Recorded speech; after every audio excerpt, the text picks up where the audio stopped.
Actually, the first time I met Sam Kinison was at the Comedy Store in L.A. I was all excited. And he was excited to meet me, and I was excited to meet him. So that was kind of cool.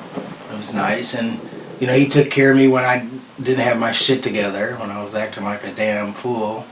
You know, he was just watching over me and make sure I was cool and all right and everything. Partying, you know, doing coke, acting crazy, drinking too much, all that, you know. And Sam Kinison took care of it? Well, that was his desire, but it actually turned into more partying, actually. Well, I would think so, right? Yeah, because he's a party guy from the stories I hear. I went into rehab one time, and when I got out of rehab, as a gift, he gave me a fifth of Jack and an 8-ball of Coke and said, "Welcome out of rehab." I don't need no homies that ain't got no hustle, that ain't good for me. No, no. And I don't need no boys that always look for trouble, that ain't good for me. No, no, no, no. So coming out of rehab, He gives you Coke? He gives me a fifth of the Jack Daniels and an 8-ball of Coke, and told me to welcome back from rehab. I was in rehab the one time after critical condition. I remember that one, and that's when Bob Saget and his wife at the time came up to visit me.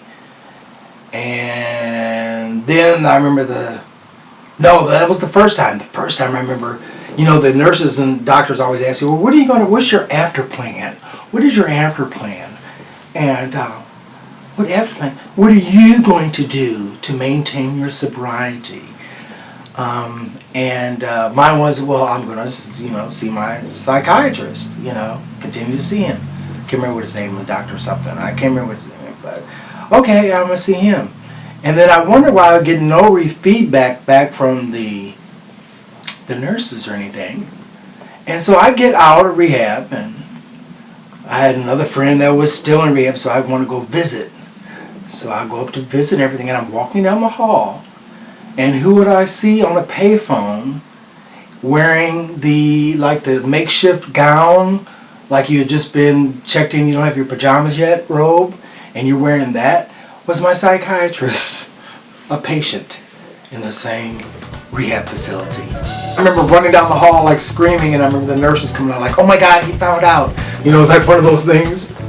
Taking pills, I was going to try to end my life, and I'm taking the pills, and I can't take pills anyway, so I have to stick one at a time in my back of my throat and drink something.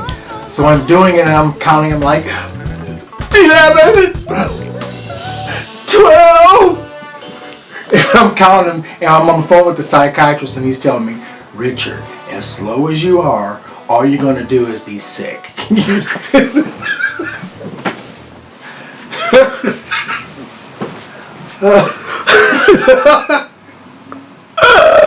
And this was the psychiatrist. This was my psychiatrist.